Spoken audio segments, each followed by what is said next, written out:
64,000 से ज्यादा फिलिस्तीन के नागरिक मारे गए हैं और इसके लिए नेतन्याहू और इज़राइल के ऊपर बहुत बड़ा प्रेशर आ रहा है। आने वाले दशकों तक इज़राइल के लोग जब भी कहीं जाएँगे, खासतौर से उनका डिप्लोमेटिक कैडर या उनके पॉलिटिशियन कहीं जाएँगे,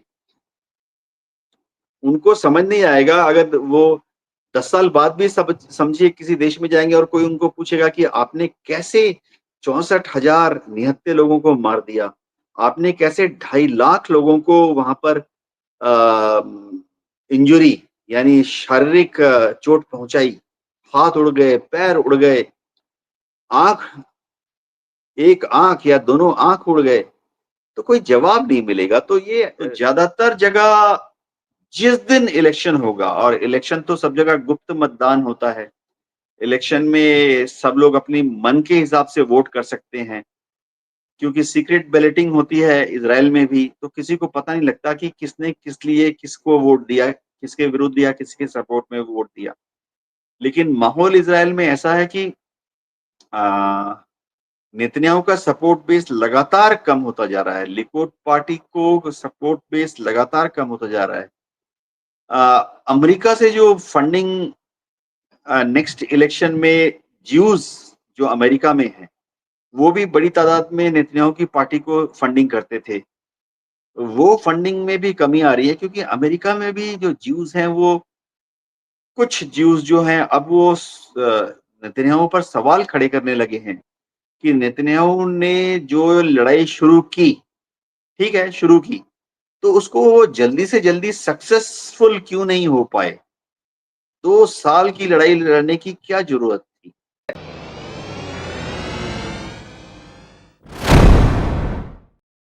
जी बिल्कुल कैप्टन साहब, वहां पे बहुत ज्यादा संघर्ष है। और आज तो एक मजाक उड़ा, इसको किस तरह से देखते हैं? वहां पे एक वीडियो बनाया गया है कार्टून नुमा नेतन्याहू का, जिसमें कहा गया है कि 2050 में, और 2050 में कैसे नेतन्याहू दिखाई देंगे, कितने बूढ़े हो जाएंगे, क्या वो दिखाया गया। और कहा 2050 में ये गदा पे कब्जा कर लेंगे। इस तरह की चीजें वहां पे तंज वाली चल रही। इसके अलावा जो गिदौन टू शुरू किया गया, तो वहां जो चीफ है आईडीएफ के, आईडीएफ नहीं, वहां सिक्योरिटी के जो चीफ हैं, उन्होंने एक तंज किया कि भाई हमें तीसरे और चौथे गिदौन के लिए भी तैयार रहना चाहिए। तो इस तरह की चीजें जो आ रही हैं इजराइल के अंदर से, इसको कैप्टन साहब कैसे देखते हैं? क्योंकि ये तो बहुत बड़ा तंज है, अगर देखा जाए व्यंग जिसको हम कहते हैं। जी कैप्टन साहब, और ये नेतन्याहू पे किया जा रहा है। जी हाँ, आज अलग-अलग जगह पे करीबन 15,000 प्रोटेस्टर्स ने इज़राइल के अंदर प्रोटेस्ट किया बेंजामिन नेतन्याहू के अगेंस्ट। सबसे बड़े-बड़े जो प्रोटेस्ट थे वो तो जो मेन उनके जो लिकुद पार्टी की हेडक्वार्टर है उसके सामने हुई, संसद के सामने हुई, जेरूसलम में पेरिस स्क्वायर में हुई, तेल अवीव में हुई। प्रोटेस्टर्स जो हैं ज़्यादातर नेतन्याहू को या बोल रहे हैं या तो वो रिज़ाइन कर दें या वो बोल रहे हैं कि पीस के लिए, सीज़फायर के लिए बात करें ताकि जो बचे-कुचे ज़िंदा बंधक हैं, करीबन 20 शायद अभी भी ज़िंदा हैं, उनको छोड़ने के लिए नेतन्याहू बात करें। लेकिन नेतन्याहू हैं कि उनको मालूम है कि इस तरह के प्रोटेस्ट तो उनको सहन करना पड़ेगा। जब तक देखिए अब तक करीबन 64,000 से ज्यादा फिलिस्तीन के नागरिक मारे गए हैं और इसके लिए नेतन्याहू और इज़राइल के ऊपर बहुत बड़ा प्रेशर आ रहा है। आने वाले दशकों तक इज़राइल के लोग जब भी कहीं जाएँगे, खासतौर से उनका डिप्लोमेटिक कैडर या उनके पॉलिटिशियन कहीं जाएँगे, उनको समझ नहीं आएगा अगर वो 10 साल बाद भी सब समझिए किसी देश में जाएँगे और कोई उनको पूछेगा कि आपने कैसे 64,000 निहत्थे लोगों को मार दिया? आपने कैसे 2.5 लाख लोगों को वहाँ पर इंजुरी यानी शारीरिक चोट पहुँचाई, हाथ उड़ गए, पैर उड़ गए, आँख एक आँख या दोनों आँख उड़ गए, तो कोई जवाब नहीं मिलेगा। तो ये आने वाले ज्यूज जो हैं उनको अ, ना सिर्फ अरब लोग, ना सिर्फ मुस्लिम लोग वरन दुनिया की जितनी सिविलाइज्ड कल्चर है, वो भी नहीं भूलेंगी। तो अब जैसे अब हर रोज आज भी कहीं से रिपोर्ट आ रही है कि 87 लोग बमबारी में मारे गए हैं। ऐसा तो मैंने अपने एयरफोर्स करियर में कभी नहीं सुना, कभी नहीं सुना। अ, जब भी बमबारी की जाती है तो वो प्योरली मिलिट्री टारगेट्स पर की जाती है। यहाँ पर तो सिविलियन एरिया पे बमबारी हो रही है। तो मेरे ख्याल से आने वाले दशकों में लोग जब हिस्ट्री लिखेंगे, तो इज़राइल के लोगों को बनिस्बत वॉर क्रिमिनल सोचकर हिस्ट्री लिखेंगे। नेतन्याहू के ऊपर ऐसे ही बहुत सारे चार्जेस लगे हैं। दुनिया के कई देश हैं, उन्होंने डिक्लेयर कर दिया कि नेतन्याहू अगर गलती से उनके देश में आ गए तो उनको अरेस्ट कर लिया जाएगा। तो किस बेसिस पे नेतन्याहू लड़ रहे हैं, ये समझना पड़ेगा। देख इज़राइल में उनकी पॉपुलेशन 1 करोड़ है। उसमें बहुत छोटा हिस्सा ऐसा है जो कि असल में इस युद्ध को लड़ना चाहता है। ज़्यादातर लोग इज़राइल के जो हैं, ज्यूज़ लोग भी, वो बस साथ इसलिए चल रहे हैं क्योंकि वो ना नहीं बोलना चाहते। लेकिन ज़्यादातर लोग इज़राइल में ज़्यादातर ज्यूज़ जो हैं इस जंग को नहीं चाहते हैं। जी, डॉक्टर रिज़वी? बिल्कुल सही कह रहे हैं और यही बात है और इसी बात को लेकर के जो इज़राइल के लोग हैं पढ़े-लिखे, तालीम याफ़्ता, वो ये बात कह रहे हैं, कैप्टन साहब। और आप देखिए ये जो एक जुमला और आज आया, यहाँ पे इज़राइल का एक चैनल तंज़ करते हुए बोल रहा है कि क्रेमन पोर्ट के इतिहास में यमन का पहला विमान लैंड हुआ है। यानी इस तरह की बातें वहाँ पे लोग जो है कर रहे हैं, तो इसका मतलब ये है कि नेतन्याहू को अमेरिका से तो ज़रूर सपोर्ट मिल रहा है, लेकिन जो सपोर्ट एक कंट्री से मिलना चाहिए, मुझे लग रहा है वो बिल्कुल वो सपोर्ट नहीं मिल रहा है और इसलिए इनकी सूरत-ए-हाल बहुत कमज़ोर होती जा रही है। कैप्टन साहब बहुत ज़्यादा अगर देखा जाए सियासी एतबार से भी। पॉलिटिकल उस एंगल से देखा जाए तो नेतन्याहू को उनकी जो पार्लियामेंट है उसमें सपोर्ट थोड़ा बहुत इसलिए ही मिल रहा है क्योंकि कई लोग जो हैं खुलकर नेतन्याहू का विरोध नहीं करना चाहते। ठीक है, लड़ाई चल रही है क्योंकि ऑपोजिशन पार्टीज में से भी कुछ लोग इसलिए नेतन्याहू को थोड़ा बहुत सपोर्ट दे देते हैं क्योंकि ऐसा ना हो कि नेतन्याहू का विरोध करें, युद्ध का विरोध करें, तो उनका जो वोटर बेस है वो उस पर्टिकुलर पॉलिटिशियन को देश विरोधी या गद्दार समझने लगे। तो ज्यादातर जगह जिस दिन इलेक्शन होगा, और इलेक्शन तो सब जगह गुप्त मतदान होता है, इलेक्शन में सब लोग अपनी मन के हिसाब से वोट कर सकते हैं क्योंकि सीक्रेट बैलेटिंग होती है इजराइल में भी, तो किसी को पता नहीं लगता कि किसने किस लिए किसको वोट दिया, किसके विरुद्ध दिया, किसके सपोर्ट में वोट दिया। लेकिन माहौल इजराइल में ऐसा है कि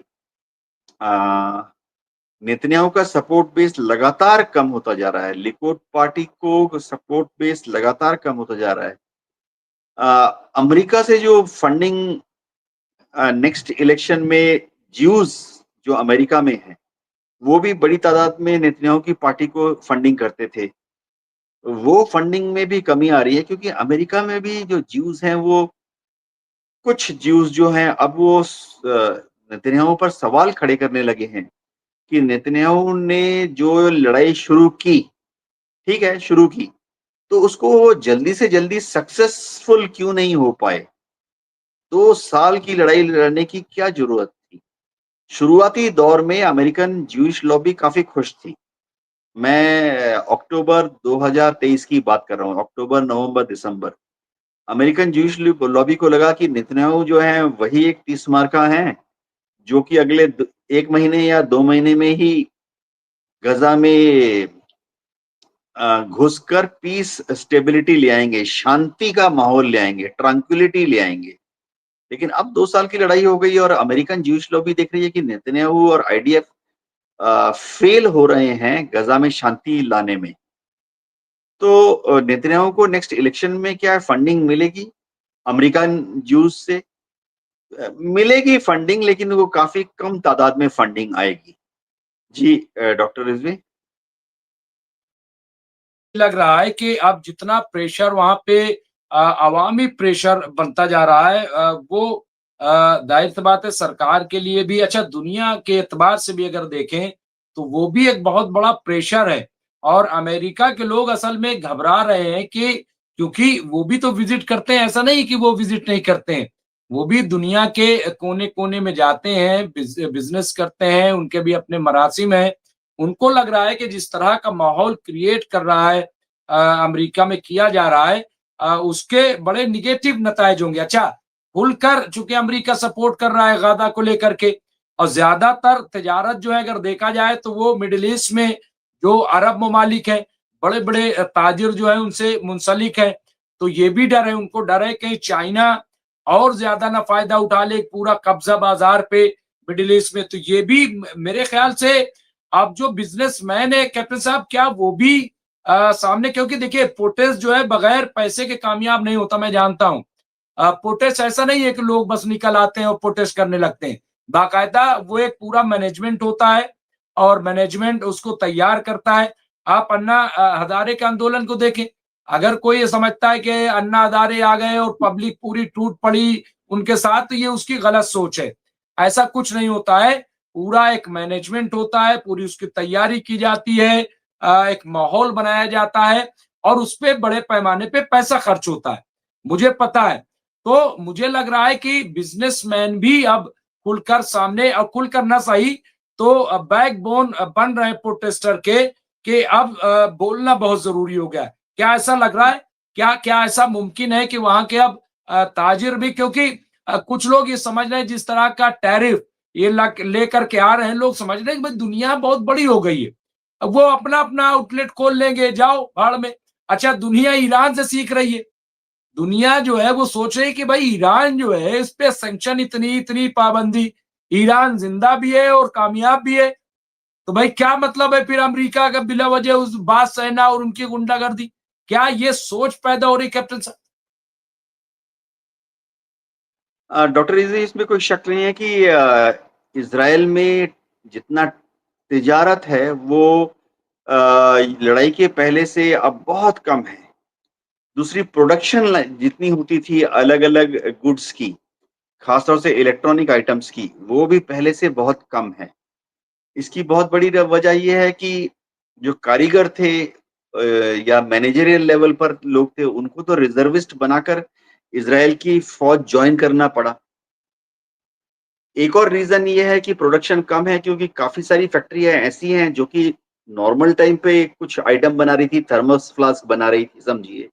लेकिन अब उनको मजबूरी में थर्मस फ्लास्क की जगह पर टैंक के गोले के जो शेल हैं, क्योंकि उसी मशीन का इस्तेमाल करके, उसी शीट मेटल का इस्तेमाल करके बनाना है, तो अब उनको टैंक के गोले बनाने पड़ रहे हैं। तो मिलिट्री फैक्ट्रीज़ तो चल रही हैं। लेकिन एक्सपोर्ट इंपोर्ट बहुत कम हो गया है। जो इज़राइल की हाईटेक इंडस्ट्री थी, जो दुनिया भर में इलेक्ट्रॉनिक गुड्स एक्सपोर्ट करती थी, वो पूरी तरह से धराशायी हो गया है। ट्रेड एंड इंडस्ट्री के लोग ऐसे भी परेशान हैं क्योंकि कंजम्पशन कम हो गया है। देखिए कंजम्पशन, एक इंडस्ट्रियलिस्ट अगर समझिए सिंपल सी चीज़ बिस्किट भी बनाता है, तो उसको चाहिए ना कि वो देश में कंज़्यूम हो। अब लड़ाई के चलते इतनी ज़्यादा इंस्टेबिलिटी है, लोगों को सोर्स ऑफ इनकम चला गया है, तो कंज्यूमर बेस कम हो गया है। जो टूरिज्म से लोग इन्वॉल्व थे, वो बेरोजगार हो गए। जो लोग टैक्सी चलाते थे, वो लोग बेरोजगार हो गए। जो लोग होटल चलाते थे, वो लोग बेरोजगार हो गए। नॉर्मल कहीं किसी भी टूरिस्ट प्लेस में जाएँगे तो गाइड्स होते हैं सैकड़ों, हज़ारों, वो बेरोजगार हो गए हैं। टूरिस्ट की कोई भी स्पेस होता है तो वहाँ पर सैकड़ों दुकानें होती हैं जहाँ टूरिस्ट को बेचने के लिए ट्रिंकलेट्स बोलते हैं अंग्रेजी में। ये छोटी-मोटी चीज़ें हैं जो टूरिस्ट लोग खरीद रहते हैं। मैं जहाँ भी जाता हूँ फ्रिज मैग्नेट खरीद लेता हूँ। तो ये सारी दुकानें बंद हो गई हैं कि टूरिस्ट ही नहीं आते हैं। तो जब टूरिस्ट नहीं और टूरिस्ट आ क्यों नहीं रहे? डर का भी माहौल है, इंस्टेबिलिटी भी है। कौन जाना चाहता है इस वक़्त तेल अवीव में या इज़राइल के किसी भी हिस्टोरिकल साइट में? जेरूशलम में कौन जाएगा? चाहे वो रिलिजियस टूरिज़्म ही क्यों ना हो, चाहे क्रिश्चियन हो या मुस्लिम हो या ज्यूज हों और रिलीजियस टूरिज्म के लिए भी कोई यरूशलेम नहीं जाना चाहते, क्योंकि सबको मालूम है कहीं पे कोई भी हादसा हो सकता है। तो इज़राइल के बिज़नेसमैन बहुत इंडस्ट्रियलिस्ट बहुत परेशान हैं, क्योंकि वो बनाएँ तो क्या बनाएँ? अगर कुछ प्रोड्यूस करते हैं तो एक्सपोर्ट होना चाहिए या डोमेस्टिक कंज़म्पशन होना चाहिए।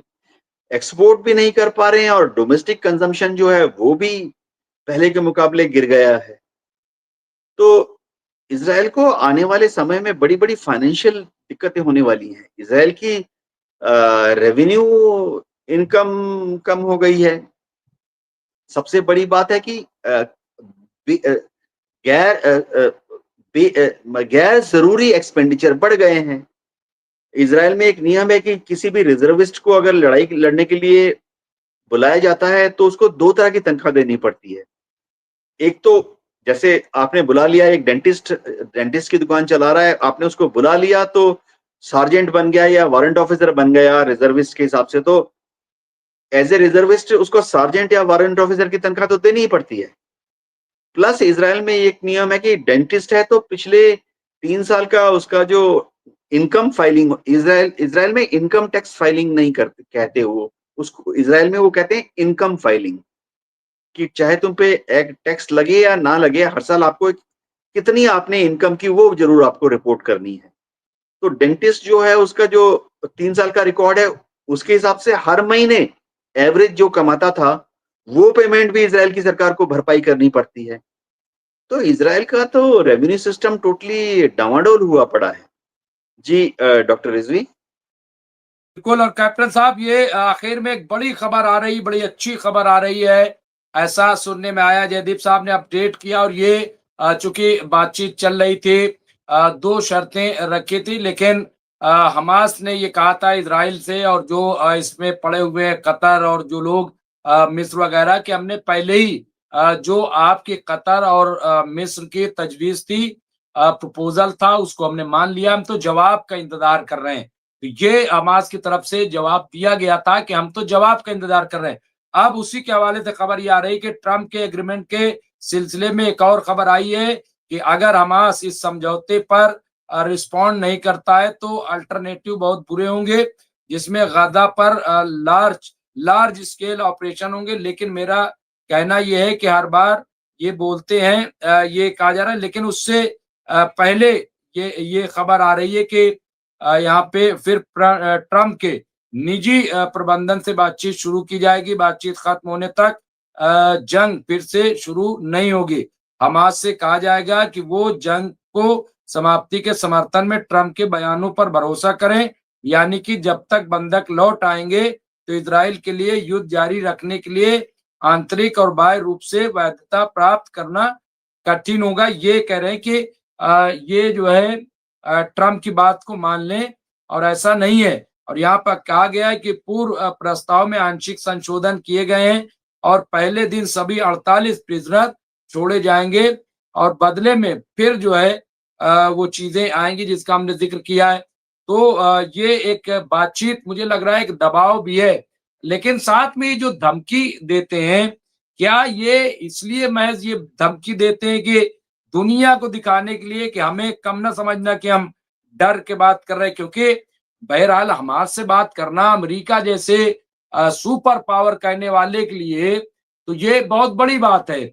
मतलब अगर प्रधानमंत्री एक मेयर से बात करे समझौते के लिए, तो ये बहुत बड़ी बात है और वही स्थिति। तो ये धमकी क्या उसी के नतीजे में, आखिरी कमेंट कैप्टन साहब, की क्या उसी के नतीजे में है कि साहब मतलब ये जो मैं कह रहा हूँ मान लो, वरना तो धमकी तो हर बार दी जा रही, बहुत दिनों से दी जा रही है। डॉक्टर रिज़वी, ये ब्लो हॉट, ब्लो कोल्ड ये दुनिया के काफ़ी देशों में इस्तेमाल किया जाता है। भारत पाकिस्तान की लड़ाई में अच्छी बात ये हुई कि 1965 के जंग में उभय पक्ष एक साथ मान लिए कि ठीक है, सबसे पहले बमबारी रोकते हैं, उसके बाद बात करेंगे। 71 की वॉर में भी यही हुआ कि पाकिस्तान भी मान गया, भारत भी मान गया कि सबसे पहले बमबारी बंद करते हैं, उसके बाद बात कर लेंगे। तो हम एक अच्छे माहौल में 1965 के जंग के बाद ताशकंद में बात हुई, या 1971 के बाद शिमला एग्रीमेंट जब साइन हुई, बातचीत अच्छे माहौल में हुई। उभय पक्ष ने एक दूसरे को काफी सारे कंसेशन लिए। मैं भारत और पाकिस्तान की बात कर रहा हूं।